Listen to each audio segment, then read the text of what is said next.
व्यासपीठावरील आणि प्रेक्षागृहात उपस्थित सगळ्या गुरुजनांना वंदन आणि मित्रहो.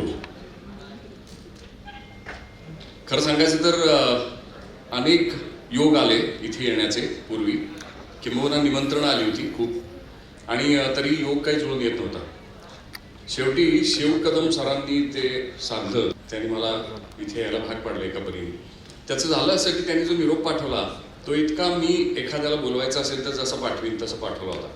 आणि त्यामुळे मला असं वाटलं की अरे बापरे वा, किती छान. आणि त्याला प्रतिसाद म्हणून मग मी आलो. आमचे एक मित्र, अनेक मित्र इथे तुमच्या संस्थेशी फार घट्टपणाने जोडलेले आहेत आणि ते इथे काही म्हणून कामही करतात. चंद्रकांत कुलकर्णी आहेत किंवा धनंजय सरदेशपांडे म्हणून एक आहेत. आमचे माझे अगदी इथले जुने सहकारी रेडिओ मिरचीतले आशिष महाजन, त्यांच्या सौ इथे शिक्षिका आहेत योगिता महाजन मॅडम. तर असे अनेक लोक या संस्थेशी निगडीत आहेत. त्यामुळे मला इथे काही असं फार बाहेरनं खूप पाहुणा आल्यासारखं वाटत नाही. आणि काल रात्री इथे पोहोचलो. 6500 किलो मधली थोडी खिचडी खाल्ली म्हणजे मला सुद्धा मिळाली. आणि मी आणि आमचे चालक मित्र, तर आम्ही दोघे इतके हरखून गेलो ती खिचडी पाहून. काय खिचडी आहे म्हणलं, क्या बात आहे. आणि रात्रीचा प्रवास करून आलो तो, थकलो होतो आणि गरम गरम डाळ खिचडी खाल्ली. तर सहसा एवढी मिळत नाही. आता माझ्या नशिबी हॉटेल तर खूपच असतं, 5वीलाच पुजल्यासारखं सारखं हॉटेल हॉटेल हॉटेल. त्यामुळे बाहेरचं खाणं नकोच वाटतं कधीच. आणि बाहेरचं जर खायचंच असेल तर डाळ खिचडी हे आपलं विश्वासाचं अन्न. पण कालची डाळ खिचडी काही मौजेची होती. आता ती त्या 6500 मधली होती की नव्हती माहित नाही, प्रेमाने दिलेली होती. आणि आम्ही दोघांनी ती चापली आणि मग मस्त छान झोप लागली. आणि मग कदम सर म्हटले होते की सकाळी या आमच्याबरोबर, आपण दोघं मिळून एक वॉक घेऊ. तर किंबहुना मीच म्हटलं होतं मी सकाळी चालतो बुवा. तर म्हणले मलाही बोलवा, मी येतो. पण म्हणलं नको, आपण आपलंच बघावं काय नाही का, कुठे आलोय आणि काय. प्रत्येक गोष्टीचं एक म्हणजे स्थान महात्म्य म्हणून एक असतं. ते स्थान महात्म्य जाणून घेतलं की आतल्या परमेश्वराचा डोकं टेकता येतं किंवा त्याची काय म्हणतात अनुभूती येऊ शकते.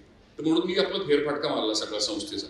आणि मला असं वाटलं की काय बहार आहे, म्हणजे इथे या संस्थेमध्ये शिकण्याची संधी मिळणं ही काय बहार आहे, किती मौज आहे. असंच मला माझी मुलगी ग्लासगोमध्ये शिकायला गेली आणि तर तिला मी काही सोडायला जाऊ शकलो नाही. पण मी फोन केला, काय ग कसं काय, बरं आहे का. ती म्हणली बाबा इथे इतकी धमाल आहे. मी म्हणलं का, काय आहे. म्हणजे इथे आल्यावर इतकं शिकावंसं वाटतंय. तर हे वाक्य फार इंटरेस्टिंग होतं. इथे आल्यावर खूप शिकावंसं वाटतंय म्हणली मला. आणि मग यथावकाश मी तिथे गेलो तर खरोखर वातावरण असं तयार केलेलं आहे तिथे की इतकं सकारात्मक की तिथे कोणीही नव्या माणसाला असं वाटेल की जावं आणि काहीतरी नवं शिकावं. तर आता रोजचा दिवस नवा करून काहीतरी शिकण्याची एक आस देणारा असा जो काही कॅम्पस किंवा असं जे काही वातावरण जे आहे ते इथे मला पाहायला मिळालं. मी म्हणलं इथे कुठलं क्षेत्र, म्हणजे मी कदम सरांना ऑमलेट खात खात म्हणालो की अहो म्हणलं काही सोडलंच नाही तुम्ही, सगळंच आहे इथे. प्रत्येकाला स्पर्श करून म्हणजे तुम्हाला जर कवाडं उघडायचीच आहेत, विचाराच्या कक्षा रुंद करायच्याच आहेत, तर इथे साधनं सगळी आहेत. पूर्ण तुम्हाला आकाश खुलं केलेलं आहे. आता तुम्ही फक्त भरारी मारायची, असं विद्यार्थ्याला सांगण्याचा एकंदरीत उपक्रम दिसतो, असं मी त्याला म्हणालो. पण खरोखरच सगळी डिपार्टमेंट्स तर आहेतच आहेत, पण वेगवेगळ्या ऍक्टिव्हिटीज आहेत. आणि आता हे युवा संमेलन किंवा युथ फेस्टिवल, मला शेळके मॅडम म्हणाले की थोडा तुमचा प्रवास सांगा, जर्नी सांगा. तो सांगावाच लागतो, कारण प्रत्येक ठिकाणी वेगळाच परिचय आपल्याला ऐकायला मिळतो. तर सोनावणे सरांनी सुदैवाने 2च वाक्यात परिचय करून दिला. हे फार बरं झालं की ते इंजिनियर आहेत. आणि खरं तर मी अर्धाच इंजिनियर आहे, पूर्ण इंजिनियर नाही, डिप्लोमा केलाय म्हणजे. पण घरची परिस्थिती बिकट होती आणि लवकर नोकरी लावणारं शिक्षण ते काय, तर त्या काळी डिप्लोमा असायचा. आणि डिप्लोमा केलं की आपल्याला नोकरी लागायची. मलाही लागली. कुठे? Bajaj auto limited. तर या शहराशी माझा लागाबांधा खूप जुना आहे, खूप ऋणानुबंध आहे. तर तिथे नोकरी लागली. पण शाळेमध्ये सगळ्या गुरुजनांनी, किंबहुना बाईच जास्त असायच्या, सगळ्या बाईंनी, संस्कृतच्या बाई, इंग्लिशच्या, मराठीच्या, भाषेवरती काम करून घेतलं. नाटकामध्ये कंपल्सरी भाग घ्यायलाच लावायच्या. वाणी चांगली आहे, वाणी शुद्ध करून घेतली. संस्कृत काव्य गायनाच्या स्पर्धेला पाठवायच्याच. तेव्हा कंटाळा यायचा सुरुवातीला. नंतर जशी बक्षिसं मिळायला लागली तशी मजा यायला लागली. मग नंतर या पिवळ्या प्रकाशाचं एक आकर्षण वाटायला, लाईम लाईट ज्याला म्हणतात, की अरे मी वरती जाऊन उभा राहतो, एक मला एलिव्हेशन मिळतं, स्थान महात्म्य माझं तयार होतं. हो की नाही? तुम्ही खाली बसला आहात, मी वर आहे. कुठलाही वक्ता उच्च स्थानी असतो आणि तो तिथून बोलतो आणि त्यामुळे मग तो शहाणा ठरतो. तर हे उच्च स्थान आपली ही कला आपल्याला सहजगत्या मिळवून देते आहे याचा अप्रूप वाटायला सुरुवात झाली. आणि मग त्यामुळे जास्तीत जास्त जोर करून, जास्तीत जास्त प्रयत्न करून त्यातलं कौशल्य कसं वृद्धिंगत करता येईल याचाही प्रयत्न सुरू झाला. अर्थात हे सगळं गुरुजनांमुळे झालेलं आहे. त्यामुळे शैक्षणिक कॅम्पस ही खरं तर इतकी सेक्रेड गोष्ट आहे, पवित्र गोष्ट आहे की ज्याच्याकडे ज्या गांभीर्याने महात्मा गांधींनी पाहायला सांगितलं आम्हाला 1937 साली नई तालीम नावाचा विचार मांडला आणि त्याच्यामध्ये असं त्यांनी म्हणलं की बाबा माणसाचं स्वास्थ्य मानसिक आणि शारीरिक या दोन्हीचा अत्यंत उत्तम असा पत्कर घेणारं शिक्षण किंवा त्या दोन्हीलाही त्याचा चांगला परिपोष घडवून आणणारं शिक्षण ते दिलं गेलं पाहिजे. आणि त्या संबंधातलं एक धोरण म्हणून त्यांनी नई तालीमचा विचार मांडला. तो मुळातनं सगळ्यांनी अभ्यास करण्यासारखा आहे. आणि आता आपल्याकडे नवीन शैक्षणिक धोरण आलंय आणि त्याच्या अंतर्गत त्यातल्या बऱ्याच गोष्टी इम्प्लिमेंट केल्या जातील. परंतु ह्या संस्थेमध्ये असं पाहिल्यानंतर लक्षात असं येतं की इथे मुक्तद्वार आहे, माणसांना मोकळेपणाने एक्सप्रेस करता येईल, अभिव्यक्ती माणसाची मांडता येईल अशा पद्धतीचं वातावरण मला दिसलं. नाहीतर इतर ठिकाणी अनेकदा शिस्तीचा बडगा होतो. आता बाहेर समाजातही असं वातावरण आहे की जिथे मुक्तपणाने माणसं बोलू शकत नाही, बोलली तर त्याचे परिणाम फार विपर्यस्त होतात. तर अशा काळामध्ये काळाचं वाचन चांगल्या अर्थाने करायला शिकवणारी संस्था, शिक्षण संस्था ही फार महत्वाची, फार म्हणजे फारच महत्वाची. आणि मग हे वैचारिक स्वातंत्र्य, स्वतःचा शोध, हे असे वरकरणी वाटणारे जड शब्द, परंतु त्यांची उमज ही अशा पद्धतीच्या महोत्सवांमधून होती की मला माझा शोध लागतो. मला माझा शोध कुठे लागला? अशाच गॅदरिंगमध्ये लागला. कोण माझ्या कॉलेजमध्ये, मी डिप्लोमाच्या कॉलेजला होतो, तर तिथे एकदा जोगिंदर सिंग आले होते. तर असे नटांना बोलवायची सवय आहे आपल्याकडे आणि नटमंडळींना कुठेही त्यामुळे जायला मिळतं. म्हणजे कर्तृत्व असो नसो, मोठमोठ्या लोकांबरोबर बसायला मिळतं. तो एक भाग त्या व्यवसायाचा चांगला आहे. पण सांगायचं कारण म्हणजे ते जोगिंदर सिंग आले होते. आता जोगिंदर सिंग यांचं चित्रपट कर्तृत्व काही फार असं त्यात असं काही मांडता येईल असं नाही गोवा की त्यांनी फार लोकधर्मी असे चित्रपट केले नाही असं नाही. पण सांगायचं म्हणजे जोगिंदर सिंग हे पंजाबी चित्रपट करणारे गृहस्थ, हिंदी चित्रपटामध्ये काम करणारे आणि त्यांना लातूरला काय मिसळी बोलवलंय अशी एक आमच्यामध्ये चर्चा झाली बुवा. पण ते जे येऊन बोलले ते इतकं बहारदार होतं आणि माणूस म्हणून त्यांनी इतका आदर माझ्या नजरेमध्ये प्राप्त केला. आणि तेव्हाच एक गाठ बसली की मी कुठल्याही माणसाला बुवा पुरेसा परिचय झाल्याशिवाय, पुरेसं सत्य माझ्या हाताशी आल्याशिवाय मी काही त्याच्याबद्दल निदान करणार नाही. बहरहाल मला माझी ओळख तिथे लागली की गड्या तू फार स्वतःला शहाणा समजतोस बरं का, पण तसं नाहीये. कुठली माणसं खूपच आहेत आणि जी तुझ्याहून शतयोजन उंच आहेत, तर त्यांच्याकडे बघायला शिक, त्यांच्याकडनं काहीतरी मिळेल. या पद्धतीचे बारके शोध आपल्या प्रवासामध्ये लागत जातात आणि यथावकाश तुम्हाला तुमची ओळख लागते. म्हणजे मी कोण हा जो एक मोठा तात्विक प्रश्न, कोहम, त्याचाच प्रवास म्हणजे आयुष्य. आता ते नाहीतर जर स्वमग्न होत स्वतःच्या सेल्फी काढत एक नार्सिसिस्ट धोरण अंगीकारत, आजकाल लोक तर एकतर लोकच काय चाललंय ते बघत बसतात, ते रील असे करत, नाही तर मग स्वतःकडे बघत बसतात, स्वतःची रील काढत. आता हा धंदा काय आहे मला खरंच कळत नाही. आणि वस्तुतः काळानं काय आव्हान ठेवलंय तुमच्या पुढं की स्वमग्नता सोडा, तुमच्या बरोबर टेक्नॉलॉजी नावाचा एक मोठा राक्षस तो तुमच्याशी स्पर्धा करतोय की आमची स्पर्धा ही टेक्नॉलॉजीशी आहे, आमची स्पर्धा ही पर्यावरणाशी आहे. स्पर्धा इन द सेन्स आमच्या पुढे असलेली आव्हानं. आता जागतिक पर्यावरण परिषद संपली, त्या परिषदेमध्ये काय काय गोष्टी घडल्या, काय नाही घडल्या, याचे सगळ्याचे रोजचे आम्हाला परिणाम सहन करावे लागतात.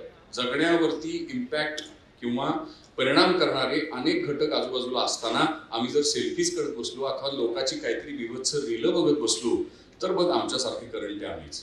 त्यामुळे ही थोडीशी जाग आणणारी जागा आहे बरं का. युनिव्हर्सिटी, कॉलेज, इथे जाग येऊ शकते. इथे ज्या माणसांना जाग आली त्यांनी कळप सोडले आणि एकटा मार्ग स्वतःची एक वेगळी पाऊलवाट पाडली, मग ती मोठी झाली. मग त्यांची, आणि कुठेही तुम्ही कुठलंही उदाहरण घ्या, राजकीय क्षेत्रातलं घ्या, कुठल्याही क्षेत्रातलं घ्या, जो एकांडा होऊन स्वतः नवा विचार करतो तोच काहीतरी मोठं कार्य घडवतो. अन्यथा बहुसंख्य लोक उपजीविका करत राहतात आणि म्हणजे आयुष्य पार पाडतात. पण जर काही करायचं असेल, काही नवा विचार, स्वतःची नवी अभिव्यक्ती मांडायची असेल तर डेफिनेटली ही ती जागा आहे की इथे त्या ओल्या मातीत खेळ करून बघायचा आहे. म्हणजे मला सुदैवानं फार चांगलं शिक्षण मिळालं अशा अर्थाने की इन्स्टिट्यूट खूप चांगले होते. नवीन मराठी शाळा म्हणून शाळा आहे पुण्यामध्ये, तुम्ही कधी ऐकलंही नसेल. बाकी इतर पुण्यातल्या कुठल्या शाळातही ती गोष्ट उपलब्ध नाही. पण आम्हाला प्राथमिक शाळेमध्ये एक मातीकाम वर्ग होता सर. मातीकामाचा वर्ग होता. आणि काय मातीकाम म्हणजे काय, तर प्रत्येकाला एक चिकन मातीचा एवढा एवढा गोळा द्यायचा बाई. त्याचं नुसतं सिमेंट कॉन्क्रीट टाईपचं विटा, साधं असं टेबल वजा जागा केली होती. लहान लहान पोरांनी, म्हणजे ती उंची पुरायची नाही, तिथं बसायचं आणि त्या गोळ्याचं काय वाटेल ते करायचं. बाई आपले कधी कधी सांगायचे की आज काय रेडिओ करा, तर ते कोणाचा रेडिओ व्हायचा, त्या रेडिओमधनंच काहीतरी गणपती मारुती काय वाटेल ते करायचे लोक, पण मुक्तपणाने एक्सप्रेस करायचे. तेव्हा कपड्यांना डाग पडायचे, ते चिखलाचे काय प्रॉब्लेम नसायचा. मग ते काड्या गोळ्या करून आणायच्या, त्या रेडिओची अँटिना म्हणून काडी लावायची वगैरे वगैरे. हे सगळं आपलं आपण करायचं, शोधायचं शेजारच्याचं बघून त्या अर्थाने काही वेळा. किंवा भात लावणीचा एक आम्हाला तास असायचा. पावसाळा सुरू झाला की कंपल्सरी प्रत्येक वर्ग जाऊन भात लावणी करायचा. खाचरामध्ये जायचं, ते इरलं डोक्यावर घ्यायचं आणि मग चिखलात जाऊन गुडगा चिखलात जाऊन ती रोपं लावायची. आता हा जो कार्यात्मक होणारा संस्कार आहे तो कदाचित महात्मा गांधींना पण अपेक्षित होता आणि त्याच इन्स्टिट्यूटमध्ये त्यांचं नाव सांगणारे आपण आहोत. तर इथे उपस्थित असलेल्या आणि या निमित्तानं सगळेजण आपण एकत्र आलेलो आहोत, तर असा एक विचार तिथे मांडावा असं मला वाटलं की खरंच आम्ही या काळाचं वाचन करणारं असं नवं काहीतरी कार्य इथे घडवू का, शिक्षक आणि विद्यार्थी यांच्या सहयोगातून. आणि मग त्याला अनुषंगिक धोरणं इथलं व्यवस्थापन आखेल का, या पद्धतीच्या विचारातनं तर त्याची मुहूर्तमेढ या युवा महोत्सवामधनं रोवली जातीच आहे. अशा पद्धतीने आम्हाला प्रवास करावाच लागेल एकमेकांच्या सहयोगानं, कारण जी आव्हानं आहेत ती फार खतरनाक आहेत. म्हणजे टेक्नॉलॉजी, पर्यावरण या संबंधाची आव्हानं. कारण गेल्या 50-1 वर्षामध्ये तुम्ही जर पाहिलं, 50 पेक्षा प्रत्यक्ष सामान्य माणसाच्या जगण्यावर परिणाम करायला लागली टेक्नॉलॉजी गेल्या 20 वर्षात साधारण, बरोबर की साधारण 15-20 वर्षामध्ये प्रत्यक्ष माझ्यावर परिणाम व्हायला लागला. तोपर्यंत एक बॅकग्राऊंडला काहीतरी विस्थापन होत होतं. पण आता तुमच्या लक्षात येईल की तुमच्या मानसिक स्वास्थ्यावरती पूर्ण आक्रमण झालेलं. तुम्ही एक सलग विचार करू शकत नाही. तुमची भाषा ही संकरित झालेली आहे. तुम्ही सलगपणाने एका भाषेत विचार करू शकत नाही. तुमच्या मनामध्ये त्या पद्धतीचा शब्द संचय आता उरलेला नाही. म्हणजे जर मी इंग्रजीत बोलायचं ठरवलं तर मी इंग्रजीतच बोलेन, इंग्रजीतच विचार करेन. इंग्रजी ही भाषा एक संस्कृती त्याचं प्रतिनिधित्व करते. मराठी ही भाषा मराठी संस्कृती रिप्रेझेंट करते किंवा त्याचं प्रतिनिधित्व करते. याचा आम्हाला आत्मास राहिलेला नाही. सांस्कृतिकदृष्ट्या आम्ही करप्ट होत चाललेलो आहोत. नैतिकदृष्ट्या आमच्यावर आमचा कंट्रोल नाही की आम्ही काय पाहतो, एकटे असताना कसे वागतो, मी कचरा टाकून देतो का कोणीच पाहत नाही म्हटल्यानंतर, मी स्वच्छता ठेवतो का, पासून अनेक गोष्टी आहेत. आणि आम्ही या व्यक्तीच्या ह्या सगळ्या कॉन्स्टिट्युएंट्सवर शिक्षण संस्थेमध्ये जर नाही काम केलं तर कुठे काम करणार.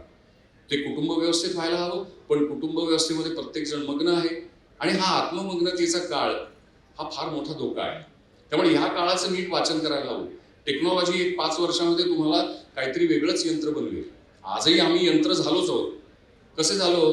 आम्ही वेगवेगळी समाज माध्यमं वापरतो, तिथे सत्याची कुठलीही शहानिशा करत नाही आणि अंगठे उमटवायला लागतो. का? आम्ही आहोत ना शिकलेले, साक्षर आहोत, का बरं परत अंगठे उमटवतो आम्ही? कशासाठी फॉलोवर होतो? कोणाचा कुठला विचार आम्हाला पटतो म्हणून आम्ही फॉलो करायला लागतो. आणि मग अशा आमच्या सवयी आम्हाला लावायच्या, ह्या भांडवलशाही लावते, टेक्नॉलॉजीचा उपयोग करून लावते आणि मग त्यांचे गठ्ठा कळप लावता येतात, बांधता येतात. मग ते कळपांच्या द्वारे सत्ता मिळवता येते. आणि आमचा विचार, स्वविचार, जो की शिक्षणाचा मूलभूत एक काय म्हणूया फायदा आहे, की तुम्हाला स्वतःचा विचार करायला शिकवतं शिक्षण, आणि तोच जर आम्ही करणार नसू तर मोठी अवघड गोष्ट आहे. आणि जे समाजामध्ये आम्हाला आज पाहायला मिळतं, इतकं सुंदर स्टेज आहे आणि इथे नाटक जर नाहीच घडलं तर काय अवघड आहे ना. नाटक व्हायलाच पाहिजे इथे. त्यामुळे आमच्याकडे भरपूर इन्फ्रास्ट्रक्चर घडताना दिसतं आहे, पण तिथं त्या सगळ्याद्वारे, त्या विकासाद्वारे माणसाचं जर उन्नयन नाही झालं, माझ्यातली करुणा जर वाढीस नाही लागली तर काहीच उपयोग नाही का. म्हणजे आमचे सगळे हिरो, श्रीकृष्ण राम, सगळेच जण हे आम्हाला एक करुणा सांगून गेले. ज्ञानदेवानी करुणा सांगितली, तुकोबानी सांगितली, पण आम्ही काही ते जर आमच्यात आली नाही तर काही उपयोग नाही. कारण आम्ही हिंसक बनत चाललेलो आहोत. आमच्यातली सुसंस्कृतता नष्ट होते आहे. आता परवामध्ये एलकुंचवार म्हणाले की उरलाय का महाराष्ट्र सुसंस्कृत? आणि खरंच प्रश्न विचारण्यासारखी गत आहे. तुम्ही बातम्या बघा, आमचे न्यूज चॅनल आता व्हिडिओ, व्हॉट्सअपचे व्हिडिओ दाखवतात बातमी म्हणून. म्हणजे इतकं बुद्धिदारिद्र्य आमच्या नशिबाला आलेलं.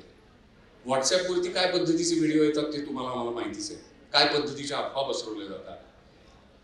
या सगळ्यामधनं जागं होण्याची आणि एक नवी काहीतरी एक वाट पाडण्याची गरज आहे आणि ती विद्यार्थी कुणीतरी करतील. नवा सिनेमा घडवावा लागतो प्रत्येक वेळी, नवं नाटक लिहावं लागतं, नवी कादंबरी. कोसला जेव्हा लिहिली नेमाड्यांनी, त्याला 50 वर्ष होऊन गेली, अजूनही मराठीला जागतिक दर्जाच्या कादंबरीची वाटच आहे. आम्ही वाट बघतो की व्हावं ते. अनेक लोक ग्रामीण भागातून वरती येत आहेत, पुढे येत आहेत, ते त्यांच्या अभिव्यक्तीचा एक हुंकार शोधतायत आणि त्यांना तो सापडतोय. ही एक फार चांगली पॉझिटिव्ह गोष्ट आहे. म्हणजे समाज माध्यमामधनं ते जे घडत आहे ते फार चांगले, परंतु आम्हाला नेमकं चांगलं काय हे शोधावं लागेल, त्याच्या मग पाठीशी उभं राहावं लागेल. आणि जे काही समाजामधले वंचित किंवा काय म्हणूया त्यांना अडचणीत असलेले असे जे आवाज आहेत त्यांच्या मागे करुणेनं उभं राहावं लागेल सगळ्या समाजाला. आणि मग त्यातनं आम्हाला जे हवं ते समता, बंधुता या पद्धतीची घटनेत सांगितलेली तत्व आम्हाला प्रॅक्टिस करता येते.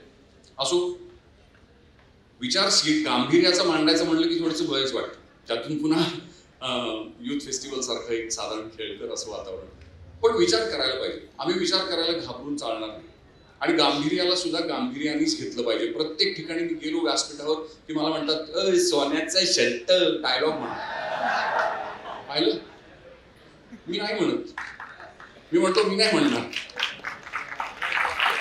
का नाही म्हणणार? आता मागची गोष्ट सांगतो त्या चित्रपटाच्या मागची, की तो जो मुलगा आहे चित्रपट दिग्दर्शक, ज्यानं बॉईजचे 4 मालिकाच केली, तो अत्यंत विपरीत परिस्थितीमधनं मुंबईतल्या एका वाडी बस्तीमध्ये, आज ज्याला स्लम एरियाज म्हणतो आपण, तिथे वाढला. खूप कष्ट करणारे आई वडील, परंतु परिस्थिती अत्यंत दैन्यावस्था.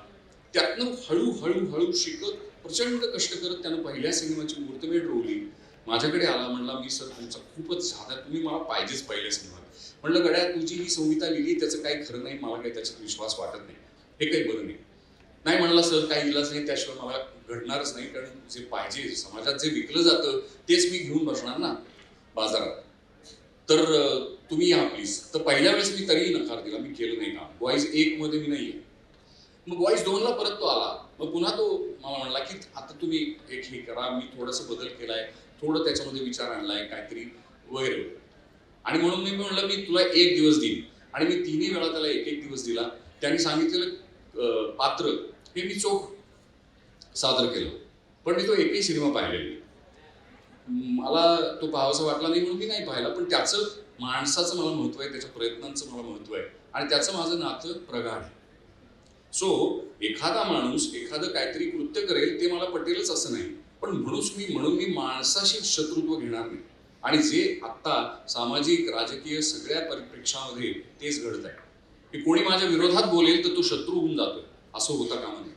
आणि यासाठी आम्हाला सगळ्यांना बोलावं लागेल वेगवेगळ्या ठिकाणी. समाज माध्यमं मी वापरत नाही ती तेवढ्यासाठी, कारण कल्लोळ आहे तिथे, अनेक जण बोलत आहेत, कोणीच कोणाचं ऐकायला तयार नाही. आणि मग तिथे विचार मांडून काही उपयोग होत नाही, असा माझा अनुभव मला सांगतो. म्हणून अशा व्यासपीठांवर येऊन काहीतरी एक विचार मांडावा आणि मग तिथे समजून घ्यावं. असे गुरुजन असतात ज्यांच्या पाठीशी खूप मोठा अनुभव असतो. आणि मग ते एक एक गोष्ट जेव्हा सांगतात तेव्हा आपले खाडकन डोळे उघडतात. अरे बापरे, हे तर ऑलरेडी झालेलं आहे. माझ्या डोक्यात एक कल्पना होती, पण ते ऑलरेडीच हे 5 वर्षापासूनच करतायत ही मंडळी. अशा पद्धतीची वस्तुस्थितीची जाणीव नेमकेपणाने व्हायला लागते. असो, तर मी इथे जो आलो होतो तर ते विषय इथे सुरू झाला की तो डायलॉग म्हणा. तर मी त्यांना असं म्हणतो की बाबांनो, ते पात्र पडद्यावर तिथे मी जिवंत केलं होतं, तिथे जाऊन सेलिब्रेट करा. डॉल्बीवाल्या, तर डॉल्बीवाल्याबद्दल आता तुम्ही मला म्हणाल तर नाचा, तर मला नाही येणार. कारण मी तो पात्र प्रवेश करतो, परकाया प्रवेश करतो, ते पात्र साकार करतो, तिथे तुम्हाला चोखच बाळासाहेब दिसेल. पण आता गिरीश कुलकर्णीकडनं ती अपेक्षा नाही करता. तर हे समजून घेतलं पाहिजे. आम्हाला आमचं वैयक्तिक जीवनातलं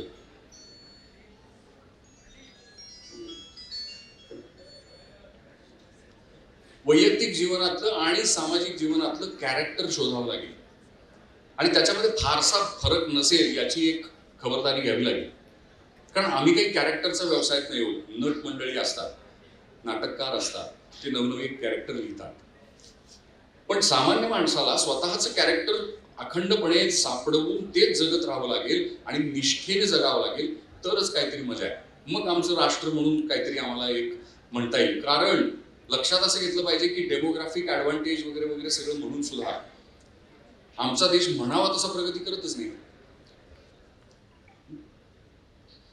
म्हणावा तसा प्रगती करताना दिसत नाही. याचं कारण असं की आमच्या रस्त्यावर म्हणजे पुण्याहून नगरकडे येताना किंवा औरंगाबादकडे येताना इतका हलकल्लोळ असतो. म्हणजे लोकशाही सगळेच जण प्रॅक्टिस करत असतात, कुणी कुठूनही येतं आणि त्यामुळे ती व्हिडिओ गेम खेळत खेळत येता खूप वेळ लागतो, त्यातनं ऍक्सिडेंट होतात वगैरे वगैरे असं सगळं होतं. म्हणजे आम्ही लोकशाही कुठल्या कुठल्या मार्गानं ही वापरून घेतो आहोत याचाही विचार करायला हवा. जर माणसांची कॅरेक्टर शिक्षण संस्थांमधनं घडतील तर मला असं वाटतं की त्यांची एक छान त्यांचं कथानक तयार होईल. तुम्हाला कुठल्या सिनेमाची गोष्ट बघायला आवडते? त्याच्यामध्ये कॅरेक्टर जबरी चांगली काहीतरी असतात ना. आता ॲनिमल सगळे ॲनिमलकडे का जात आहेत? त्याचं कॅरेक्टर चांगलं लिहिलंय आहे का नाही? हिंसक असेल, इतर नकारात्मक त्याला पैलू असतील. गब्बर सिंग का आवडला होता आम्हाला? तर कॅरेक्टर लिहिलं चांगलं होतं सलीम जावेद साहेबांनी आणि त्यामुळे तो आवडला. तसं ते कॅरेक्टर, माझं कॅरेक्टर काय आहे हा शोध मला असं वाटतं या युथ फेस्टिवलच्या निमित्तानं घ्यावा.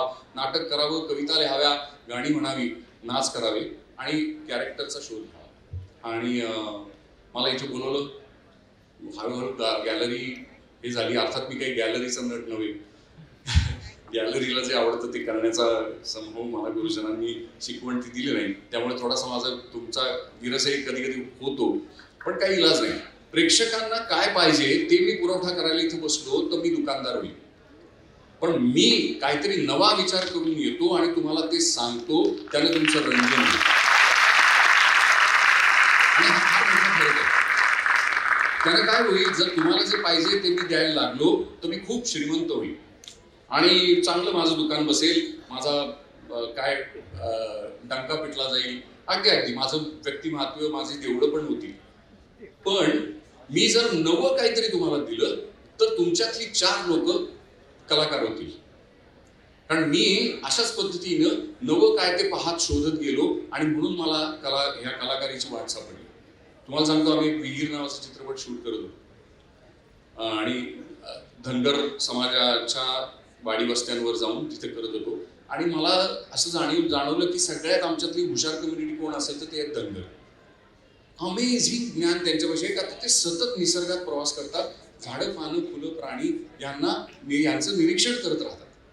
तर तिथे एक आजोबा भेटले आणि ते असं डोंगरावर कुठेतरी होतं, खाली नंतर आम्हाला जायचं होतं. तर म्हटलं, आजोबा गाडीत बसा, गाडीत जाऊ. कुठं आता चालता? नाही म्हणले, लेकरात मी चालत येतो. वाट कसं आहे म्हणले, लांबून बसले, वाकडी असल्यानं लांब वाटते, चालायला लागलं की जवळ पडते, येते लगेच. तर आता इतकं साधं तत्वज्ञान की तुम्हाला दुरून खूप मोठी आव्हानं वाटतात. आपल्याशी बोलत राहिलो तर फार मोठं अवघड वाटतं, पण समूहानं एकत्रितरित्या प्रयत्न केले तर काहीतरी नवं सृजन साधता येतं. समूहामध्ये खूपच विध्वंसक शक्ती आहे आणि तिचा वापर जागोजागी होताना दिसतो आहे. समाज माध्यमांवरती टोळ्या बांधल्या जात आहेत. लक्षात घेतलं पाहिजे, आम्हाला गव्हर्न करणार कोण? माझं अंतःकरण का अल्गोरिदम? हा प्रश्न स्वतःला विचारला पाहिजे विद्यार्थ्यांनी. असो, तर समूहाला एकत्र करून हिंसा आणि तदनुषंगिक काहीतरी नकारात्मक कार्य खूप घडतायत. समूहाने एकत्र येऊन सृजन करणं ही फार मोठी अवघड गोष्ट आहे आणि त्याचं हे निमित्त या युथ फेस्टिवलच्या निमित्ताने आपल्याला ते सादरीकरण करता येईल. की 10 लोक एकत्र येतात, नाटक सादर करतात, ही मौजेची गोष्ट आहे. 50 लोक एकत्र येतात, एक नृत्य सादर करतात, ही मौजेची गोष्ट आहे. पण 50 लोकांनी एकत्र येऊन एक काहीतरी कोणाला तरी खच्ची करणं हे बरोबर नाही. असो, ह्या आपण समूहातनं सृजन करण्याच्या विचारापाशी थांबूया, कारण तो एक आश्वासक विचार आहे. मला